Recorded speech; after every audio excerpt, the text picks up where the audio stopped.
A half hour, an old National Geographic map, and two young U.S. officers, Dean Rusk and Charles Bonesteel, was all it took to divide Korea at the 38th parallel. As the Soviets were rushing down the peninsula, Rusk and Bonesteel were given the task of dividing Korea into two zones under a joint trusteeship between the United States and the Soviet Union.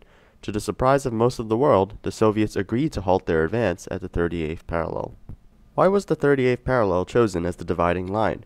There was no convenient geographic property in which to divide the country, and the United States wanted to control Seoul, so the 38th parallel emerged as the optimal dividing line. In these 30 minutes, Korea was artificially divided. The South had twice the population of the North, but lacked the industrial development of the North. Common Koreans found their homeland split with relatives on the other side. These two separate Koreas had a long shared history under the banner of the Chosun dynasty and the chains of Japanese imperialism. With this divide, the two Koreas would begin developing their own histories and ideologies, eventually resulting in a catastrophic war only 5 years later that killed 2.2 million Koreans, civilian and military. How could this shared history be forgotten in a matter of 5 years? What caused this massive polarization of ideology that was non-existent prior to the split in 1945?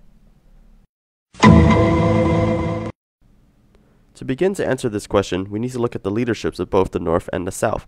The Soviet Union turned to Kim Il-sung, the communist guerrilla fighter from Manchuria.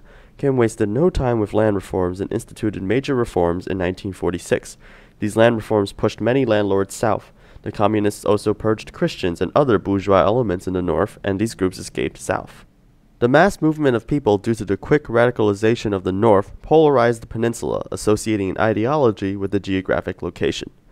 Kim Il-sung was radical and uncompromising. The Soviets wanted him in power over the more moderate and popular Christian leader Chong-Sik. Kim wasted no time stating his intentions. At the inaugural conference of the North Korean Workers' Party, Kim stated that in order for unification, it was required to purge all pro-Japanese, fascist, and reactionary forces. He called for the application of fundamental democratic reforms throughout the nation, and called the South Korean government a new group of running dogs and national traders nesting in South Korea who wanted to sell Korea out as a colony of monopoly capitalism. Kim saw the liberation of South Korea as a necessity for unification. He especially hated the United States. In a speech delivered in 1965, Kim said, "Since the first days of their occupation of South Korea, the U.S. imperialists have pursued the policies of military aggression and colonial enslavement. As a result, South Korea has been entirely turned into a colony, a military base of the U.S. imperialists. The South Korean regime is a puppet regime, rigged up with the bayonet support of the U.S. imperialists. It is nothing but a tool, faithfully executing the instructions of the U.S. overlords." Kim's view of the United States as imperialists and of South Korea as a colony harkens on the Japanese colonial period. He saw the United States as simply replacing the role of Japan during the colonial period. Kim, an anti-Japanese guerrilla fighter, was not willing to compromise at all with the South, or a U.S.-supported South. He saw a war with the South as a necessity to liberate the South from the hands of the evil U.S. imperialists. Kim continuously petitioned Stalin to engage the South in a war.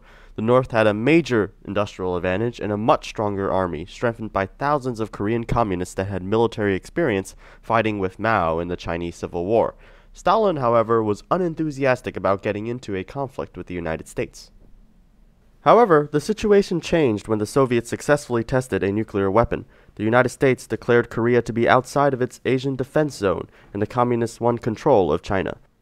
Stalin reluctantly agreed to Kim's request, and Kim enthusiastically replied, "The attack will be swift, and the war will be won in 3 days. The guerrilla movement in the South has grown stronger, and a major uprising is expected." On June 25, 1950, the North Koreans rushed over the 38th parallel, and the Korean War began.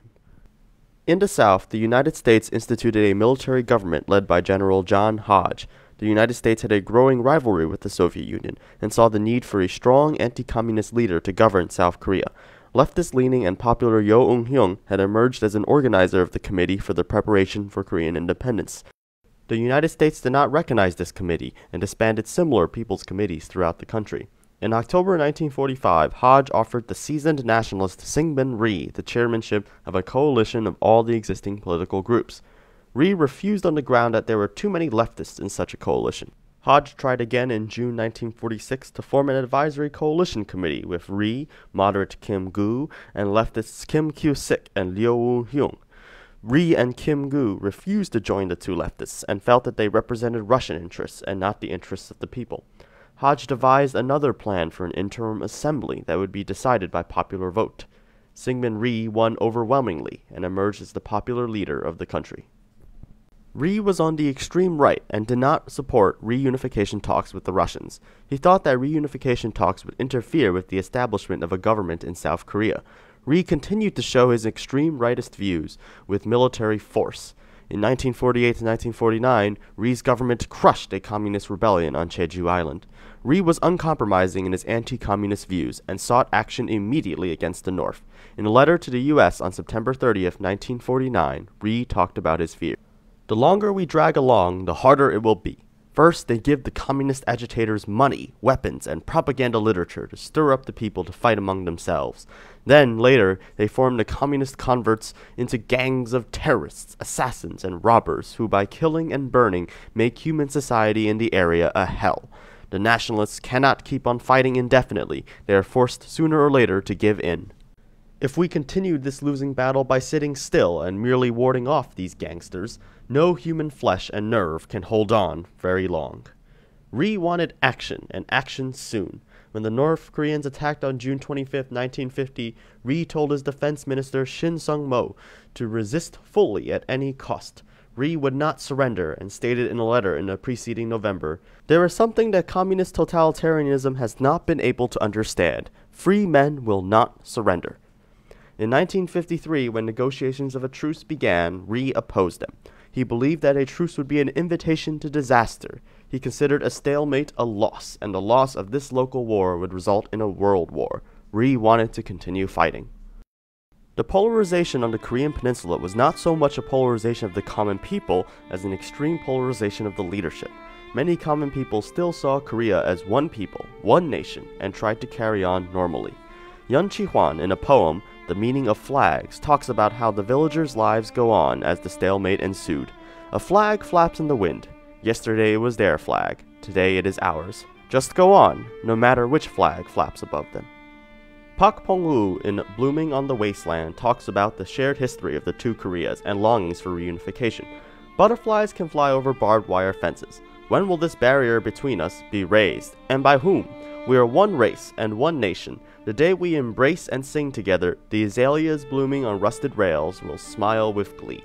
Will the two Koreas ever reunite and set aside the differences formed by two uncompromising leaders, Kim Il-sung and Syngman Rhee?